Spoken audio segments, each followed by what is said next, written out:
السلام عليكم أيها الطلاب نحن في صف الرابع നമ്മൾ ഇന്ന് 4-ാം ക്ലാസ്സിന്റെ പാഠഭാഗമാണ് നോക്കുന്നത്. കൈഫ ഹാലുക്കും, എല്ലാവർക്കും സുഖല്ലേ? ഇന്ന് നമ്മൾ നോക്കുന്നത് 1-ാമത്തെ യൂണിറ്റിലെ തുടക്കമുള്ള ഭാഗമാണ്. അൽ വഹ്ദത്തുൽ ഊല, അൽ ബീഅത്തു സലീമ. അൽ വഹ്ദത്തുൽ ഊല 1-ാമത്തെ യൂണിറ്റ്.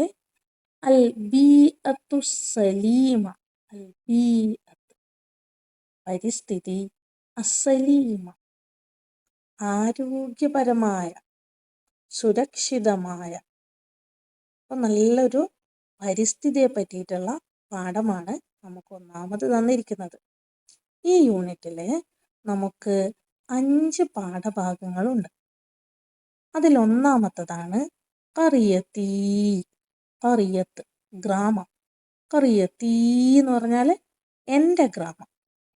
അതൊരു ഹിക്കായയാണ്, ഒരു കുഞ്ഞി കഥയാണ്, അല്ലെങ്കിൽ ഒരു സംഭവം വിവരിക്കുന്നതാണ്. 2-ാമത്തെ വരുന്നത് കൈഫ നഈഷു.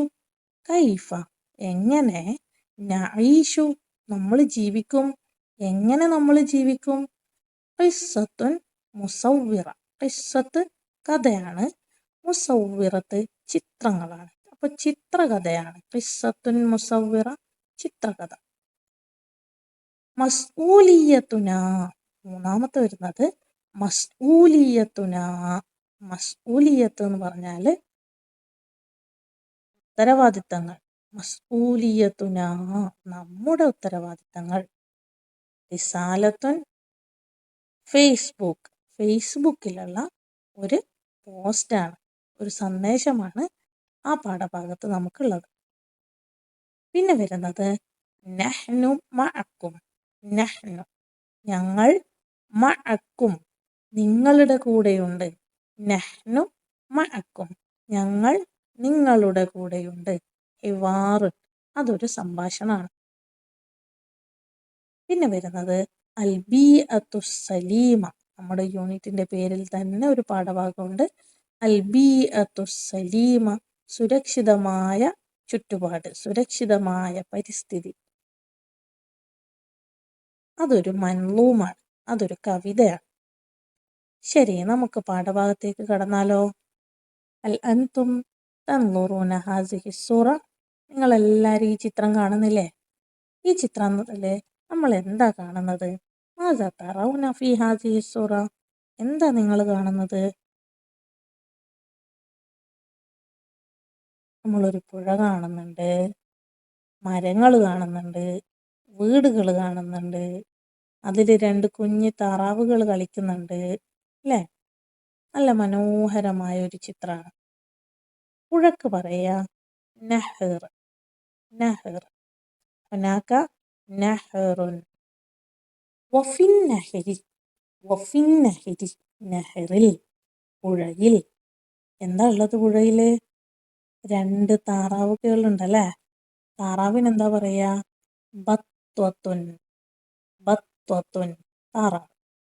വഫിൻ നഹരി ബത്വത്തുൻ പുഴയില് താറാവുണ്ട്. പുഴയുടെ തീരത്ത് നമുക്ക് എന്ത് കാണാം? മരങ്ങൾ കാണുന്നുണ്ടല്ലേ? മരങ്ങൾക്ക് എന്താ പറയാ? ഷജറത്തുൻ. മരത്തിന് പറയുന്നത് ഷജറത്തുൻ. അപ്പൊ പുഴയുടെ അടുത്ത്, പുഴയുടെ തീരത്ത് മരമുണ്ട്. എങ്ങനെ പറയും? ഈ ലഫത്തി നഹരി ഷജറത്തുൻ. ഈ ലഫത്തി നഹരി ഷജറത്തുൻ പുഴയുടെ തീരത്ത്, ലഫത്ത് തീരം, ഷജറത്തുൻ മരമുണ്ട്. പിന്നെ നമുക്ക് കുഞ്ഞു വീടുകൾ കാണാം അല്ലേ? ഹുനാക ബൈത്തുൻ സഈറുൻ. ബൈത്ത് നമുക്കറിയുന്ന വാക്കാണ് അല്ലേ? വീട്. സഈറുൻ ചെറിയ. ഹുനാക ബൈത്തുൻ സഈറുൻ ഒരു വീട് മാത്രമേ ഉള്ളൂ, 2 വീടുകളുണ്ട് അല്ലേ? അപ്പം നമുക്ക് ബൈത്ത് എന്നുള്ളതിനെ നമുക്ക് എന്ത് ചെയ്യാം? ജംഅ ആക്കാം. ബുയൂത്തുൻ വീടുകൾ. ഹുനാക ബുയൂത്തുൻ സഈറുൻ ചെറിയ വീടുകളുണ്ട്. മരത്തിന് ഷജർ എന്നാ പറയാ. അപ്പൊ നമുക്കതിനെ എന്ത് ചെയ്യാം? മരങ്ങളുണ്ട്. ഒരു മരമല്ല ഉള്ളത്, ഒരുപാട് മരങ്ങളുണ്ട്. അപ്പോൾ അഷ്ജാറുൻ കസീർ, അഷ്ജാറുൻ മരങ്ങൾ, കസീറുൻ ധാരാളം മരങ്ങളുണ്ട്. അഷ്ജാറുൻ കസീറുൻ. മൊത്തത്തിൽ ഈ ചിത്രം ഒരു ഗ്രാമത്തിന്റെ ചിത്രമാണ് അല്ലേ? നമ്മൾ നേരത്തെ ഗ്രാമത്തിന്റെ വാക്ക് മനസ്സിലാക്കി വെച്ചിട്ടുണ്ട്. എന്തായിരുന്നു ആ ഗ്രാമത്തിന്റെ വാക്ക്? ഖറിയത്ത്, ഗ്രാമം, ഖറിയത്ത്. അസിഹി ഖറിയത്തുൻ ജമീലത്തുൻ, ഒരു മനോഹരമായ ഗ്രാമമാണ് അല്ലേ? അസിഹി ഖറിയത്തുൻ ജമീലത്തുൻ. ദൂരെ നമുക്കൊരു മലയുടെ ഒരു ഭാഗം കാണുന്നുണ്ട്. മലക്ക് എന്താ പറയാ?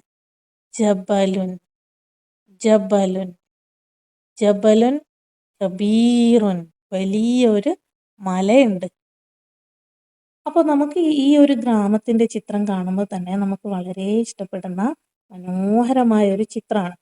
അതിനൊരു കാരണം, നമ്മൾ ഈ ചിത്രം നോക്കുമ്പോൾ എല്ലാവിടെയും നല്ല ഭംഗിയായിട്ട് നല്ല വൃത്തിയായിട്ട് വെച്ചിട്ടുണ്ട് അല്ലേ? എവിടെയും നമുക്കൊരു വേസ്റ്റോ മാലിന്യങ്ങളോ ഒന്നും നമുക്ക് കാണാൻ പറ്റുന്നില്ല അല്ലേ? ഗ്രാമത്തിന്റെ വൃത്തിയിലാണ് ഗ്രാമത്തിന്റെ ഭംഗിയുള്ളത്.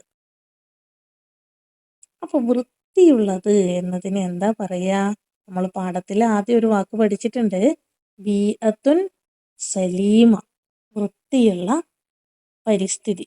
വൃത്തിക്ക് വേറൊരു വാക്ക് കൂടി നമുക്ക് ഇവിടെ എടുക്കാം, നളീഫത്തുൻ, ബീഅത്തുൻ നളീഫത്തുൻ.